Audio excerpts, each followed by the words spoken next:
Now we're going to go into materials, which is a little bit more interesting than the construction, at least to me.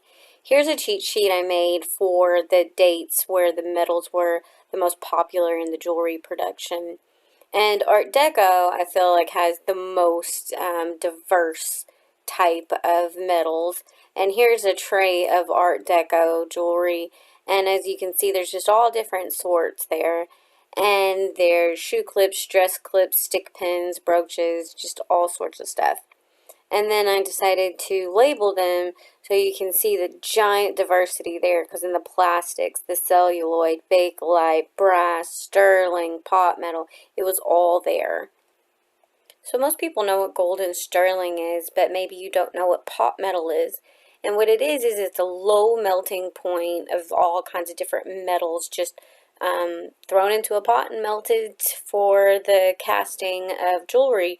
And it was used in the 30s a lot because of the Depression, and it was a very cheap way to make jewelry.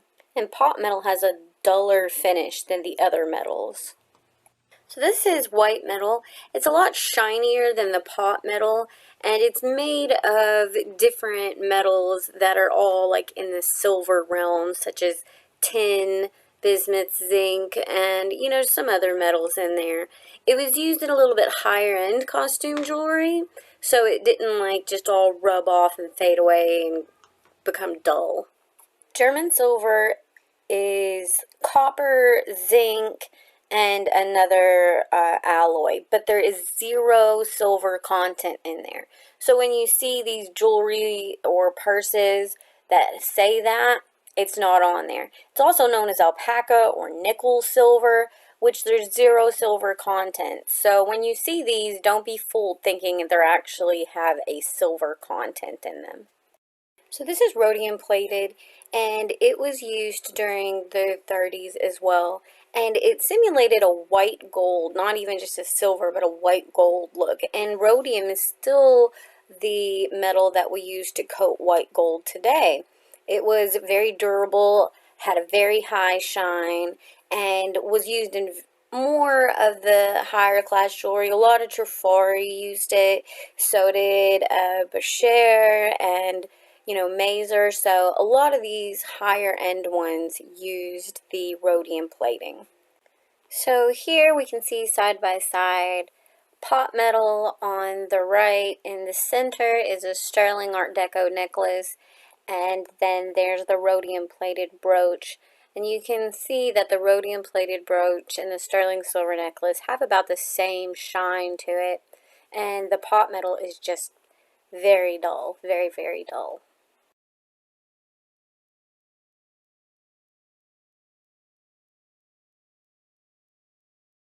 Now here, when you get extra close, you can see that the rhodium plated one has some more like little kind of chips and stuff in it than the sterling, which is still extremely smooth after 100 years. And of course the pot metal is very easily pitted and chipped away at. So now we're into the 40s, and we're using sterling a whole lot more because the Great Depression is ended and World War II started, and we're needing our metal for other things.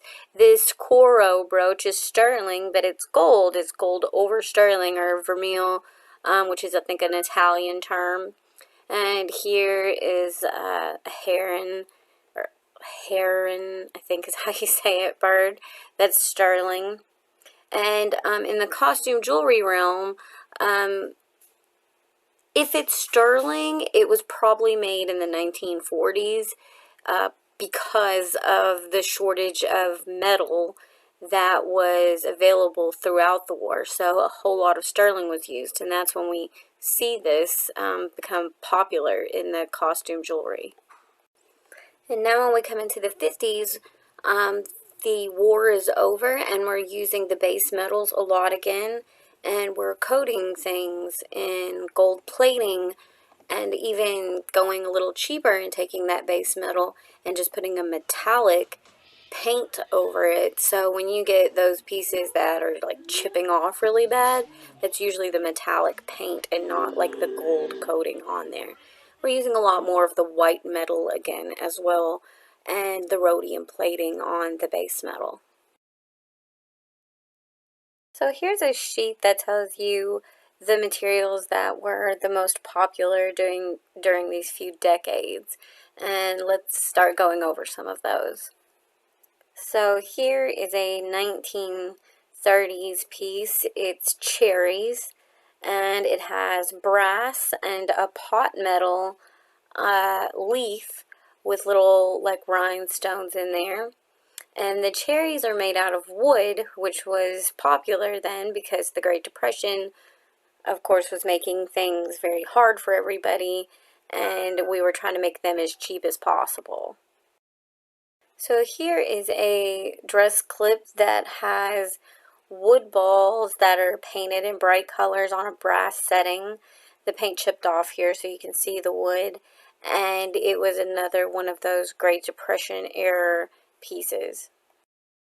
We start to see faux pearls as well. Now this is a 1950s piece, however, it's in bad shape and it had one of the faux pearls peeling, and I wanted to show that it's like an kind of semi-opaque piece of glass that has this iridescent like paint coating over it to give it that pearl look.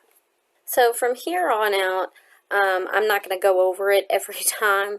Rhinestones are in. Bling is in. I don't care if we're matching it with sterling, pot metal, enamel, lucite, whatever. Rhinestones are always in from here on out. I think this is a good point to enter this cheat sheet. If you didn't know when things were invented or made or started to become used in jewelry, well, I did the research and here you go.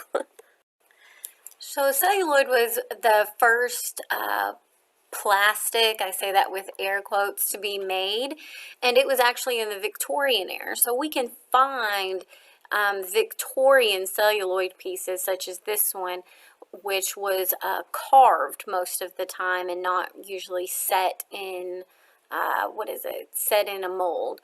It was an amazing discovery, and for jewelry, it made all things possible. It was one of the best things for jewelry because if you couldn't, like this piece right here, carved and colored, you couldn't have that before the plastics, at least not the general population. This is a Bakelite piece. I am not an expert with Bakelite, and I think it's like Catalin or Caitlin, but I'm not extremely great with it. I know what they are, I know how to check for it, but those were really big, really, especially starting the Art Deco. Lucites were really jumping off at this time as well, very clear pieces. Oh, I love these. These are from Austria, called Forbidden Fruit, and it was lucite with rhinestones put in them. Can't live without a Jelly Belly. I love Jelly Bellies. They were meant to simulate rock crystals, large lucite cabochons. So things that people couldn't afford, now they can. Here's like some 1950s, 60s thermoset. And thermoset basically means once it's heated, it's set like that and will not go back to the other form. So that's what thermoset is. So it's really important to go over AB rhinestones again because they were created in the 1950s. A lot of people have different opinions on exactly when it was created, but I'm fairly positive through my research that Swarovski and Dior collaborated to make these Aurora Borealis stones, which is a coating that went over glass, which is different from the opalescent and sapphirite and stuff that was done during the antique jewelry, Victorian jewelry as well. And as we can see, here is a sapphirite piece, which was gold and like a brick red that was melted together in this glass and came out with this beautiful color, but it wasn't AB rhinestones. So why is any of this important?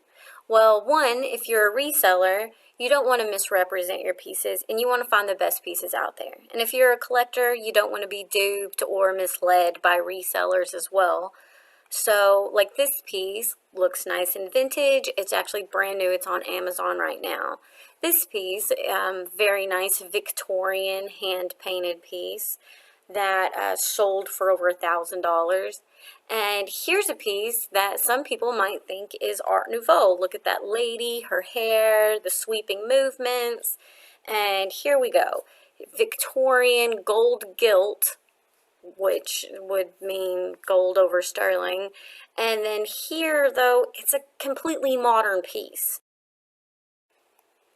Then we can see this brooch here is said to be 1940s, but it has a copyright mark on the back, which wasn't made till 1955, so it might not be blatantly misrepresented, but still misrepresented.